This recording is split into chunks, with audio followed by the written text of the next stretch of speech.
Process आपके सामने flash हो रहा होगा ये क्वेश्चन। बहुत आसान क्वेश्चन है, फ्लैश हो रहा होगा आपके सामने, पढ़ो क्वेश्चन को और आंसर देने की कोशिश करो। The sequence of process that eventually return the working substance to its original state is known as. कोई इवेंट है, साइकिल है, थर्मोडायनेमिक साइकिल है, थर्मोडायनेमिक प्रॉपर्टी है, and last one none of this. इसका जो आंसर होगा देखो बी, थर्मोडायनेमिक साइकिल। क्यों, क्या कह रहा है, कोई सब्सटेंस अगर इस पॉइंट से स्टार्ट हो रहा है, ठीक है, sequence of process that eventually return the working substance, वापस अपने ओरिजिनल प्रोसेस पे रिटर्न आएगा। दैट प्रोसेस को आप जिस फिर जो स्टेट होगा उस स्टेट को क्या कहेंगे, that's called thermodynamic cycle. Thermodynamic cycle मैंने आपको बताया था, कोई भी चीज़ वन पॉइंट से चालू हो, कहीं भी घूम घाम के वापस वन ही पॉइंट पे आ जाए, दैट्स कॉल्ड द साइकिल। और in thermodynamics that's called the thermodynamic cycle. Clear है। प्रॉपर्टी होगा नहीं, क्योंकि हमें पता है कि प्रॉपर्टी क्या होगा, हर एक पॉइंट पे चेंज होता है, ठीक है। तो अगर वापस ये घूम कर भी यहाँ तक पहुँचा तो प्रॉपर्टी उसका चेंज ही होगा। तो प्रॉपर्टी में आपका फिर आ जाएगा इरिवर्सिबल, रिवर्सिबल। और इरिवर्सिबल हुआ तब तो वो तो मैच ही नहीं करेगा। तो आप प्रॉपर्टी, थर्मोडायनेमिक प्रॉपर्टी पे आप नहीं मान सकते हो। क्लियर। ये था हमारा 7th क्वेश्चन का answer. Now 8th question, the term NTP stand for. Flash हो रहा होगा आपके सामने, the term NTP is stand for, क्या होगा, nominal temperature and pressure, natural temperature and pressure, normal temperature and pressure, या नॉर्मल थर्मोडायनेमिक प्रैक्टिस। इसका answer है हमारा that's called C, normal temperature and pressure. C option इसका correct होगा। NTP का full form in thermodynamic में NTP का full form normal temperature and pressure होता है। तो ये था question number 8। Now next question आपके सामने फ्लैश हो रहा होगा। ओके, गेट 2017 में ये क्वेश्चन आया है, ठीक है। क्या है क्वेश्चन, ध्यान से देखो। A gas contain in a cylinder is compressed, ठीक है, the work required for compression being 5000 kilo joule. Compress करने के लिए जो वर्क लग रहा है वो कितना लग रहा है, 5000 किलो जूल वर्क लग रहा है, ठीक है। कॉजेज, फिर क्या है, during the process heat interaction of 2000 kilo joule causes the surrounding to be eager, मतलब हीट रिजेक्ट हो रहा है, सराउंडिंग को हीट कर रहा है, ठीक है, 2000 किलो जूल, ठीक है। The change in internal energy of the gas during this process, change in internal energy मतलब डेल यू आपसे पूछ रहा है क्या होगा। ऑप्शन दिया हुआ है 1 2 3 4, -7000, -3000, 3000 और 7000। आइए देखते हैं इसको। तो क्वेश्चन बहुत आसान है। क्वेश्चन में वर्क दिया हुआ है, ठीक है, 5000 किलो जूल, हीट दिया है 2000 kilo joule, internal energy find करना, ठीक है। अभी 2 मिनट के लिए रुक जाओ। कैसे क्या फाइंड करेंगे, फॉर्मूला क्या होता है आपको याद है, वर्क, इंटरनल हीट और इंटरनल एनर्जी का क्या रिलेशन है। तो first law of thermodynamic, first law of thermodynamic कहता है, इससे जो फॉर्मूला हमारा बनकर आया था, क्या बन के आया था कि देखो फर्स्ट लॉ ऑफ थर्मोडायनेमिक आप पढ़े थे, del Q is equal to del W, clear है, प्लस इंटरनल एनर्जी कर दोगे तो आपका फॉर्मूला बन जाएगा कि डेल क्यू प्लस, ये हो जाएगा हमारा फर्स्ट लॉ ऑफ थर्मोडायनेमिक का सेकंड फॉर्मूला, क्लियर है। तो ये हमेशा फर्स्ट लॉ ऑफ थर्मोडायनेमिक का ये फॉर्मूला आपको याद रखना है, Q is equal to del U plus, वैसे तो होता है del Q is equal to del U plus del W. यहाँ पे ऑप्शन दिया हुआ है W और Q का, हमें चेंज इन इंटरनल एनर्जी निकालना है। तो क्या करोगे, del U is equal to Q minus W कर दोगे तो आंसर आ जाएगा। सही बात है, करके देखो आंसर आ जाएगा। बट ध्यान दो, जो आपने वर्क को 5000 किलो जूल लिख दिया और हीट को 2000 किलो जूल रख दिया, साइन क्या होगी, प्लस होगा माइनस होगा, प्लस होगा माइनस, कौन सी साइन होगी। क्वेश्चन देखो कंफ्यूज कर रहा है। वैसे तो आप डायरेक्ट कर दोगे तो गलती, बच्चे ऐसे ही करके डायरेक्ट करके पुट कर देते हैं कि भाई बन जाएगा इजी, ये कर देंगे, बट गलती हो जाएगी एक। ध्यान से देखना, क्वेश्चन कह रहा है पिस्टन सिलेंडर अरेंजमेंट है, ठीक है, the gas contain in a cylinder is compressed, compress कर रहे हैं, work required for compression with 5000। तो कॉम्प्रेस करने के लिए जो वर्क लग रहा है वो लग रहा है 5000 किलो जूल कंप्रेस करने के लिए। मतलब आप किसी सिस्टम को आप वर्क दे रहे हो, तो अगर सिस्टम को आप वर्क दे रहे हो तो क्या होगा, वर्क हमेशा निगेटिव में होगा। अगर सिस्टम आपको वर्क दे रहा है, फॉर एग्जांपल इंजन हो गया, तो that work is called positive work. Clear है? तो यहाँ पे क्या हो रहा है, हम सिस्टम को वर्क दे रहे हैं तो वर्क हमारा किस में होगा, माइनस में होगा। क्लियर? अब हीट क्या हो रहा है कि क्वेश्चन आप देखोगे, during the process heat interact कर रहा है सराउंडिंग से, सराउंडिंग को हीट हो रहा है, मतलब हीट निकल रहा है सिस्टम से। ठीक है, हीट सिस्टम में देना मतलब बोलते हैं हम पॉजिटिव है। चलो अच्छा, हीट निकल रहा है तो मतलब देखो इसको ऐसे बनाता हूँ, जैसे इसका बनाया ना वैसे ही। हीट अगर आप सिस्टम को दे रहे हो तो हीट पॉजिटिव में होगा, और सिस्टम अगर हीट बाहर दे रहा है, सिस्टम से हीट निकल रहा है तो हीट आपका निगेटिव में होगा। तो यहाँ सिस्टम से आपके जो बॉडी उससे निकल के सराउंडिंग को हीट हो रहा है तो माइनस में होगा आपकी। क्लियर? अब वैल्यू पुट कर दो,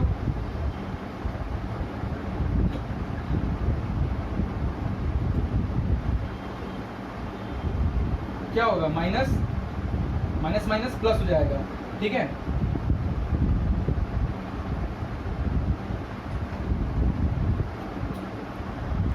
वैल्यू पुट करोगे तो Q की -2000 यहाँ मैंने पुट किया, ये -W कितना है, -5000, तो प्लस 5000 हो जाएगा। ठीक है, सॉल्व करो कितना आएगा, 3000 किलो जूल, तो प्लस में 3000 किलो जूल आ रहा है। आंसर कौन सा सही होगा, सी ऑप्शन जो लिखा है 3000 किलो जूल प्लस में, वो आंसर हमारा होगा सही। नाउ 10th क्वेश्चन आपके सामने फ्लैश हो रहा होगा। 2 क्वेश्चन और बचे हैं। Work done of isothermal process के लिए फॉर्मूला क्या होगा, देखो इसको मैं एक्सप्लेन करता हूं। आइसोथर्मल प्रोसेस क्या होता है, आइसोथर्मल प्रोसेस मतलब isothermal temperature will be constant. तो जब भी आप आइसोथर्मल वाले टर्म्स में आए आप PV = mRT या nRT वाला इक्वेशन आप यूज करना। टेम्परेचर कांस्टेंट हो जाएगा मतलब PV = कांस्टेंट हो जाएगा, PV = कांस्टेंट हो जाएगा। ठीक है ना, इससे वर्क जो निकलेगा, और जनरली जो वर्क का फॉर्मूला होता है, वर्क की पूछना है तो हमें पता है वर्क = PdV, वर्क होता है PdV। तो वर्क = P की जगह पे क्या पुट कर सकते हैं, C/V dV पुट कर सकते हैं। तो वर्क डन = C कॉमन ले लो, dV/V, ये क्या हो जाएगा, C/ln, अगर प्रोसेस 1 से 2 तक कर रहे हो तो V2/V1 हो जाएगा। क्लियर है? देयरफॉर वर्क डन क्या हो जाएगा, C क्या था हमारा, PV ln V2/V1। देखो ऐसा आंसर कहाँ है। अब अगर 2 पॉइंट हैं, ये पॉइंट 1 है, ये पॉइंट 2 है, तो इन दोनों का P1/V1 = P2/V2 हो जाएगा, क्योंकि इसके लिए P1/V1 कांस्टेंट, और आइसोथर्मल प्रोसेस के लिए इस पॉइंट के लिए भी P2/V2 constant, therefore P1/V1 = P2/V2 लिख सकते हैं। तो इससे होगा P1/P2 = V2/V1। क्लियर है, V2/V1। तो हम C की जगह पे क्या लिख सकते हैं, P1/V1 लिख सकते हैं फॉर पॉइंट 1 के लिए। पॉइंट 1 के लिए वर्क डन हो जाएगा P1/V1। तो 1 वाले सारे टर्म्स हैं और 2 वाले भी सारे टर्म्स हैं। तो अगर वर्क देखोगे पहला ऑप्शन कि वर्क डन = P1/V1 सही है, ln V2/V1, तो पहला जो ऑप्शन है वो आपका सही है, पहला ऑप्शन सही है। अब बोलोगे कि सर और ऑप्शन क्यों गलत है, गलत इसलिए है, सेकंड देखो, बी का ऑप्शन देखो माइनस लगा हुआ है, हमारा टर्म में ऐसा माइनस तो आया ही नहीं है। सेकंड ऑप्शन तो माइनस लगा है, डायरेक्ट गलत हो गया। थर्ड ऑप्शन भी माइनस लगा है, वो भी डायरेक्ट गलत हो गया। फोर्थ ऑप्शन है हमारा P1/V1 = V1/V2, V1/V2 दिया हुआ है, V1/V2 दिया है, बट आंसर में क्या हमारा क्या आएगा, सॉल्व करेंगे तो V2/V1। तो फोर्थ ऑप्शन भी हमारा गलत हो गया। क्लियर? तो हमारा ऑप्शन जो ए है वो सही है। अब देखो ऑप्शन ए जो है वो सही है, बट कभी कभी कंफ्यूज करने के लिए आपको ऐसे भी क्वेश्चन दे देगा। देखो ऑप्शन ए को, इस इक्वेशन को हम कैसे लिख सकते हैं? Work done for one point के लिए P1 V1 ln P1 upon P2 लिख सकते हैं। तो ऑप्शन अगर ऐसा होता तो भी हमारा ऑप्शन सही होता, समझे? क्यों सही होता? क्योंकि अभी देखो P1 2 पॉइंट के लिए अगर हम डिस्कस करें तो 2 पॉइंट के लिए P1 V1 equal to P2 V2, तो ये इधर आ जाएगा तो P1 upon P2 equal to V2 upon V1, तो V2 अपॉन V1 की जगह पे P1 अपॉन P2 लिख सकते हैं। अगर ये ऑप्शन होता तो भी हमारा सही होता। क्लियर? अब एक और कंफ्यूजन होगा, सर पॉइंट 2 के लिए वर्क डन क्या होगा? पॉइंट 2 के लिए वर्क डन क्या होगा? सी ये जो सी है, सी की जगह पे P2 V2 पुट कर दो, P2 V2 ln V2 upon V1, ये चेंज नहीं हुआ, ये वैसा का वैसे ही रहेगा। ये ऑप्शन होता तो भी हमारा सही हो सकता था, बट हमारे इसमें से ये तीनों में से सिर्फ यही ऑप्शन क्वेश्चन में था, इसलिए हमने इसको सही किया। नाउ 11th क्वेश्चन आपके सामने फ्लैश हो रहा है, क्वेश्चन को पढ़ो। क्वेश्चन है बड़ा आसान क्वेश्चन है, ये रीजनिंग का क्वेश्चन है, ठीक है? सीरीज का चैप्टर रीजनिंग में जो हमारे टॉपिक आता है सीरीज, ठीक है, उसका क्वेश्चन है। क्वेश्चन में आप ध्यान से देखोगे 4 ऑप्शन है, -19 +19 -22 +22। ओके, अब इधर ध्यान दो। तो आप रीजनिंग पढ़ रहे हो, रीजनिंग का क्वेश्चन दिया हुआ है, ठीक है? सीरीज का जनरली हमारा 5 टाइप का सीरीज होता है। सीरीज में चैप्टर में सिर्फ 5 टाइप का, 5 से मैं तो हाँ 5 टाइप का, सिर्फ 5 टाइप्स ऑफ टाइप होते हैं किसी भी सीरीज के क्वेश्चंस को सॉल्व करने के लिए। किसी भी सीरीज के क्वेश्चन को सॉल्व करने के लिए सिर्फ 5 तरीका होता है, ठीक है? तो ये इसमें से जो पहला, इसका जो पहला तरीका है, पहला जो तरीका उसको हम लोग बोलते हैं एडिशन, ठीक है? एडिशन और सब्ट्रैक्शन।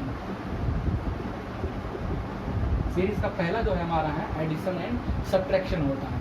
तो अगर इस क्वेश्चन को देखोगे 5 है, 7 है, 9 है, 11 है, 13 है, 15 है और 17 है, तो अगला नंबर क्या होगा? ध्यान से अगर आप देखोगे 5 से 7 में क्या हो रहा है? +2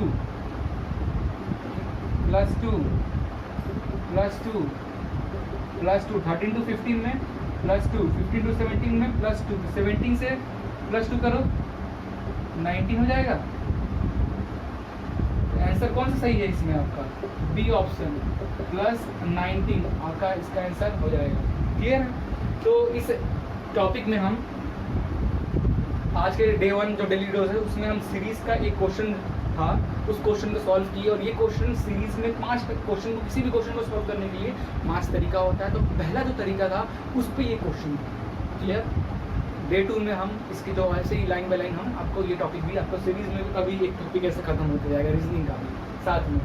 क्लियर है? अगर यही सब्ट्रैक्शन का होता है, सब्ट्रैक्शन भी होता है। सब्ट्रैक्शन केस में लिया क्वेश्चन कैसा होता है? क्वेश्चन ऐसा कुछ होता है, देखो 8 7 6 5 4, तो बताओ यहाँ पे क्या होगा? ये क्वेश्चन है, यहाँ पे क्या होगा? देखो 4 से 5, अच्छा ये प्लस हो रहा है, सॉरी इसको ऐसे लिखता हूँ 8 7 6 5, तो बताओ यहाँ पे क्या होगा? देखोगे आप -1 हो रहा है, -1 हो रहा है, -1 हो रहा है, यहाँ पे भी -1 होगा, आंसर क्या होगा? 4 होगा। क्लियर? तो जो पहला टाइप का जो सीरीज होता है इसमें या तो एडिशन होगा या तो सब्ट्रैक्शन होगा। जरूरी नहीं है 1 का या 2 के साथ भी, कुछ भी हो सकता है। +5 +6 +5 -5 +10 -10 +1000 +10,000, कुछ भी हो सकता है। तो आपको पकड़ना है क्या इसमें क्या हो रहा है। तो ये था हमारा 11th क्वेश्चन। नाउ अगला क्वेश्चन फ्लैश हो रहा होगा आपके सामने। ओके, नेक्स्ट जो क्वेश्चन है हमारा,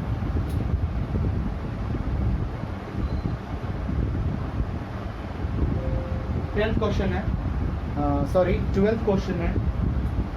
according to Forbes list, who is the richest actor of world in 2019? Okay, तो फोर्ब एक क्या है कि एक संस्था है, ऑर्गेनाइजेशन है, जो कि ऐसा जो कौन सबसे ज़्यादा अमीर है वर्ल्ड में, एक्टर में या फिर नॉर्मल पीपल में कौन सबसे ज़्यादा अमीर हैं, कौन सबसे ज़्यादा गरीब हैं, किसको क्या हुआ है, ऐसी लिस्ट हमारी फोर्ब्स ही हर साल रेडी करती है। और इसके लिस्ट को हम ज़्यादातर 80 to 90% हम ट्रू मानते हैं। तो इसमें 4 ऑप्शन आपको दिख रहा होगा क्वेश्चन में, Dwayne Johnson, Chris Hemsworth, Robert Downey junior और अक्षय कुमार। वाह, 4 ऑप्शन दिए हुए हैं। तो फोर्ब्स की लिस्ट के अकॉर्डिंग 2019 में सबसे ज़्यादा कमाने वाला जो एक्टर है वो है पहला ए, इधर देखो, Dwayne Johnson.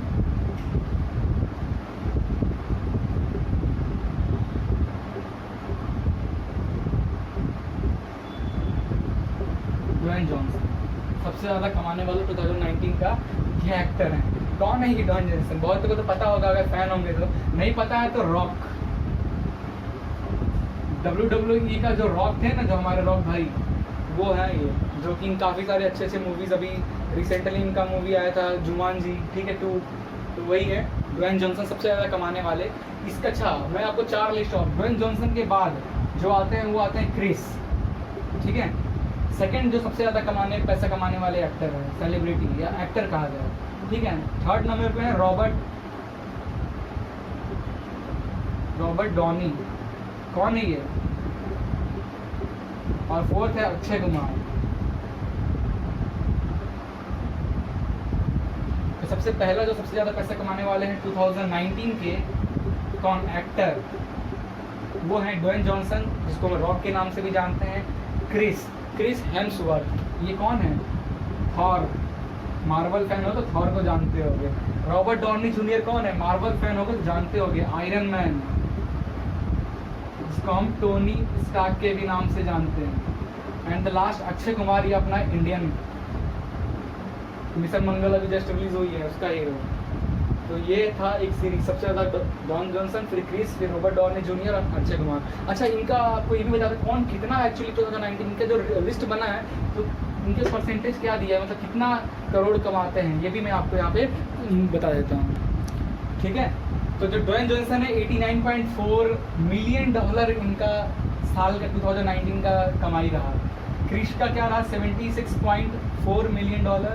Robert Downey junior iron man का है 66 मिलियन डॉलर, और अक्षय कुमार का हमारा है 65 मिलियन डॉलर। तो फोर्ब्स के थ्रू ये जो लिस्ट है, ये फोर्ब ऑर्गेनाइजेशन है, उनके तरफ से ये लिस्ट निकला है और ये सीरीज़ है। करंट अफेयर में क्वेश्चन आ सकता है, ठीक है। तो आई थिंक आपको वीडियो अच्छा लगा होगा, और हर एक क्वेश्चन को कैसे कोई भी कर सकता है, जरूरी नहीं आप फर्स्ट ईयर के हो चाहे सेकेंड ईयर के हो। आई थिंक मुझे लगता है कि मैं ऐसे एक्सप्लेन किया हूँ कि कोई भी बंदा इसको समझ सकता है। तो ये स्टार्टिंग थर्मोडायनेमिक का मैक्सिमम क्वेश्चन मैंने उठाया था। अगले लेक्चर में मैं हर एक सब्जेक्ट से ऐसे क्वेश्चन उठाता रहूँगा। वीडियो पसंद आया तो लाइक करें, सब्सक्राइब करें, अपने फ्रेंड्स के साथ जरूर शेयर करें। और सिर्फ आधा घंटा आपको दिन में देना है, सिर्फ आधा घंटा, 30 से 40 मिनट आपको देना है, और आप ऐसे इंपॉर्टेंट क्वेश्चन जो मैक्सिमम काफ़ी अच्छे जगह पे आप पूछे जाते हैं, आप ये क्लियर होते जाएंगे। क्लियर? आप महीना भर भी अगर देख रहे हो हमारे वीडियो तो 300 क्वेश्चन कंप्लीट कर रहे हो, 300 में से कुछ भी नहीं तो 5 क्वेश्चन भी आया तो बहुत है। क्लियर?